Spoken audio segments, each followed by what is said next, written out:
हरिओम।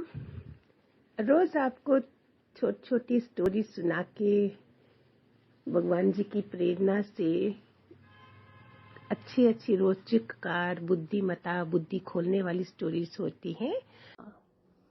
महाभारत में आपने रामायण में देखा होगा, विजय बाप द्रोणाचार्य ये बोल रहा है, भीष्म पितामह ये बोल रहा है, सदा सुहागन रहो द्रौपदी को बोल रहा है, जल्दी जल्दी दुआएं ले लो, कृष्ण उनको भेजता है। हर किसी को जाओ फलो फूलो, बुजुर्ग क्या बोलते हैं, जाइए बेटा तेरा पूरा दिन भले का हो। ऑफिस जाते समय अगर पांव छू के जाते हैं, अगर नई संसार में है तो भी ले सकते हैं, अगर दूर रह रहे हैं तो भी हम अंदर से नमस्कार करके ले सकते हैं। तो पहली चीज उससे दुआएं मिलती हैं, जाओ तुम्हारी भगवान ईश्वर तुम्हारी रक्षा करे, ऐसे बोलते हैं ना सारे ऐसा करके। तो जब भगवान ने हमें इतने अच्छे हाथ पांव शरीर दिया है, आंखें दी हैं, सब दिया है, तो ये क्या उसकी दुआओं का फल नहीं है? जो हम इतना बड़ा इस उम्र तक हम चला सक रहे हैं, कुछ तो के भगवान की दुआओं का फल है ना, किसी न किसी की। गुरु के शुक्राने हम नहीं गाते हैं, जो इतना बड़ा हमारे खानदान का भार उठा लेता है अपने ऊपर, पूरे खानदान का, पीढ़ियों तक ये ज्ञान जाता है। एक बार हम गुरु का बन जाते हैं। एक बार एक राजा के वहां कोई क्वेश्चन चला कि इसका आंसर कौन देगा, है नहीं नहीं नहीं नहीं। एक मंत्री की बेटी ने बोला, पिताजी मैं इसका जवाब दूंगी, 10 साल की बच्ची है वो, तो मुझे एक घोड़ा गाड़ी, एक सेठ चाहिए, घोड़ा गाड़ी चाहिए, एक फकीर चाहिए, गरीब चाहिए। तो उसने अरेंज कर दिया। फिर जब वो उधर गया महल में, तो लड़की ने कैसे जवाब दिया, पहले सेठ को लाया आगे, है मीन सेठ कैसे है, पिछला भी करके आया होगा पुण्य कर्म, अभी भी खा रहा है और आगे के लिए भी है, तीनों है। फकीर जो है सेकंड नंबर है नहीं, आगे के लिए उसका कुछ भी नहीं है।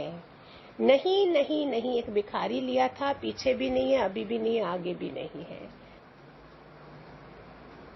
एक फादर को पता था, पिताजी को, कि मेरे बेटे की जब शादी होगी, ये बहुत पहले सत्संग में सुना था, बहुत सालों पहले, तो उस समय उसकी मृत्यु का डर था कि उसी रात वो मर जाएगा।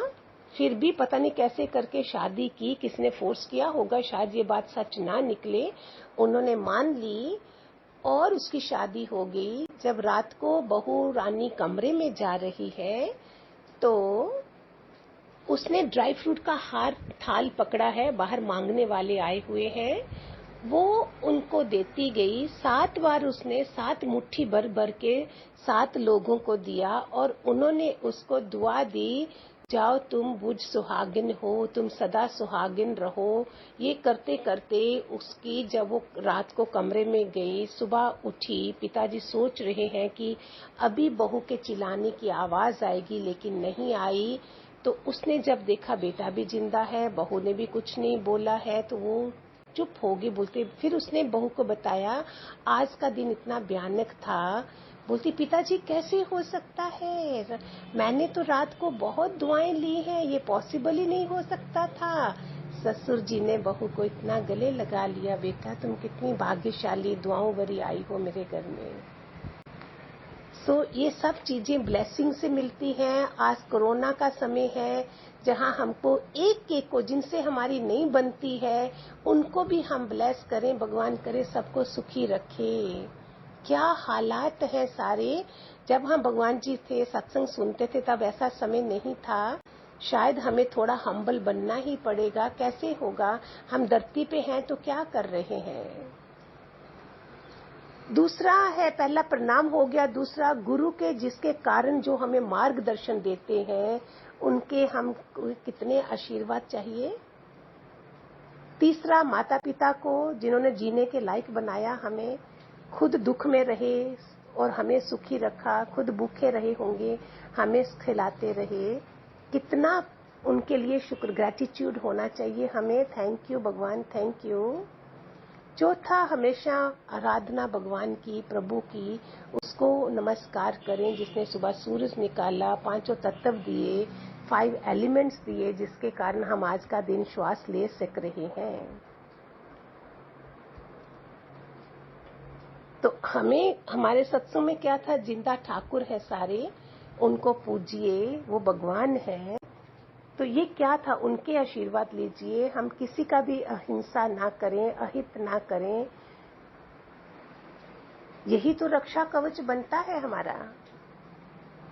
ब्लेसिंग्स का, दुआओं का धरती पर है, अगर है जहाँ आज अलग भी हो गए हैं, उनको भी हम दें। कुछ पितर बन जाते हैं हमारे, वो हमें खुश नहीं होते हैं। हम तो ऐसा काम नहीं करें जब हम दुनिया से जाएं, हम बच्चों के लिए पितरों पितर नहीं बने कि जो हमें बद्दुआएं दें। अभी का जो समय है, सोशल डिस्टेंसिंग है, हमको बाहर कम निकलना है। उस समय हम 1 रुपए का भी किसी की हेल्प नहीं कर सकते हैं, लेकिन अंदर से तो दुआएं दे सकते हैं, घर बैठे ही।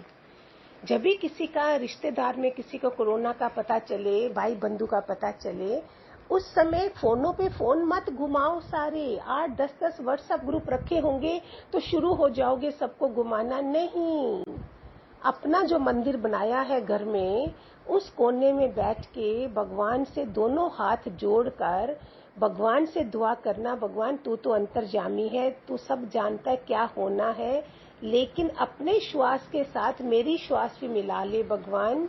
मैं प्रार्थना करता हूँ उस इंसान के लिए जो इतनी मुश्किल समय में है। मुझे नहीं पता कैसा होना है, क्या है उसका हाल, लेकिन तू मुझे अपनी श्वास के साथ मेरी प्रार्थना को साथ जोड़ दो।